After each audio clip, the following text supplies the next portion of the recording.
ঋণের কাছে স্যার আমরা ঋণ স্যার আমার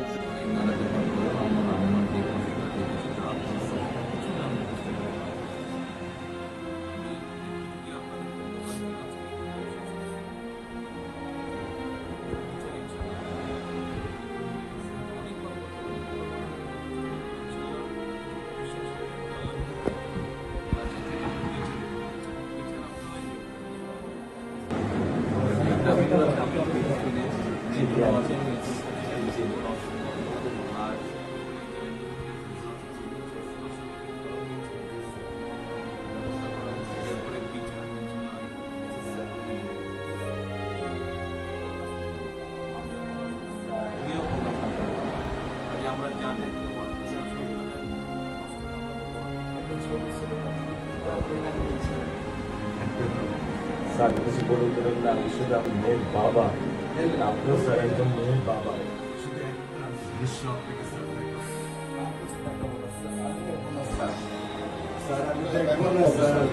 এটা নিয়ে আমি সারা জীবন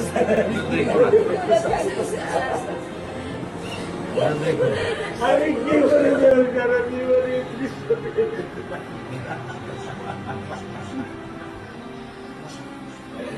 আমার এই দৃশ্য আমি কি দিয়ে পূরণ করবো?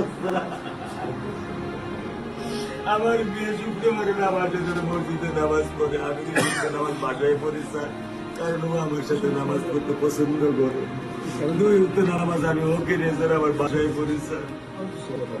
আল্লাহ আমি জানি না আল্লাহ তো আমার কোন পরীক্ষা ফেলেছে, এই দুঃখ এই কষ্ট মৃত্যু ছাড়া আমার আর কোনো শেষ নেই স্যার, আর কোনো শেষ নেই স্যার। আপনার দায়িত্ব মানে প্রধানমন্ত্রী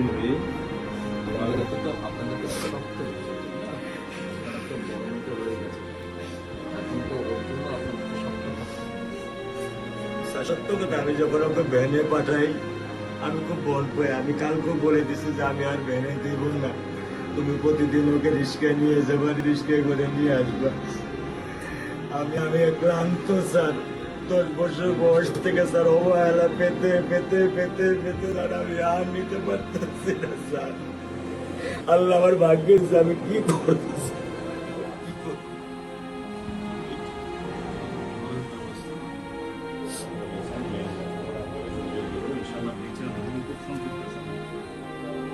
বেশি বলতে পারবো না, কারণ আদালতের বিষয় তো। আমরা চার্জশিট দেবো ইনশাআল্লাহ এই 24 ঘন্টার মধ্যে। আমি সত্য কথা বলি, আমার 55 বছর বয়সে আমি এত দ্রুত, এত সুন্দর, এত সুচারুভাবে আমি কখনো দেখিনি। এটা আমি বুঝতে পারছি না, এটা তো বুঝতে এটা আমি বুঝতে পারছি স্যার। প্রধানমন্ত্রী চলে আসছেন, এটা আমার সৌভাগ্য। আমি আমি সত্যিকার ভাবে স্যার আমি বলি, আমি এটা স্যার প্রত্যাশা করিনি যে আপনার মতো মানুষ আমার এই 10,000 টাকার একটা প্ল্যানে স্যার আপনি পা রাখবেন, কিন্তু এই বিশ্বাস ছিল যে আপনি আর 10 জন না, যে মানুষ ট্রাফিক সিগন্যালে দাঁড়িয়ে থাকে, নিয়ম মেনে চলে, সে মানুষকে বুঝতে স্যার আমার এইটুকু বয়সে স্যার যথেষ্ট স্যার। স্যার আমি ওকে কোনো নিয়ন্ত্রণ করতে পারতেছি না। আল্লাহ চায় আপনার সন্তানের এই অবস্থার জন্য যে দায়ী, তার বিচার ইনশাল্লাহ হবে, সেটা শিখবেন। আর মালিক যে আল্লাহ তাআলা মালিক, ওনার কাছে সাহায্য চাই, ওনার কাছে সাহায্য চাও, আল্লাহ রহম করলে সব কিছু দিতে পারে। মানুষ হিসাবে আমাদের যেটা করার আমরা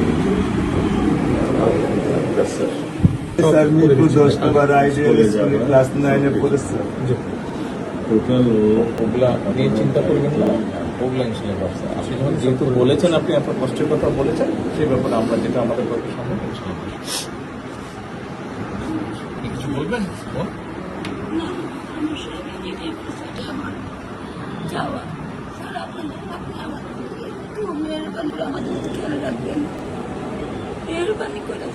আমরা প্রথমে সবচেয়ে আগে যেটা এই মুহূর্তে আমরা করতে চাই সেটা হচ্ছে যে এই অন্যায়ের সাথে যে জড়িত তার বিচার আমরা আগে করতে চাই, তার বিচারের ব্যবস্থা আমরা আগে করতে চাই, এইটা আমরা আগে প্রথমে করতে চাই।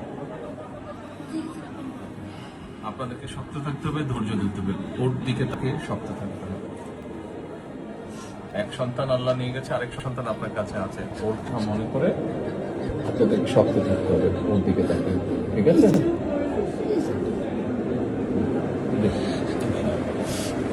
চলে আসবে, হ্যাঁ ভাই, চলে আসবে।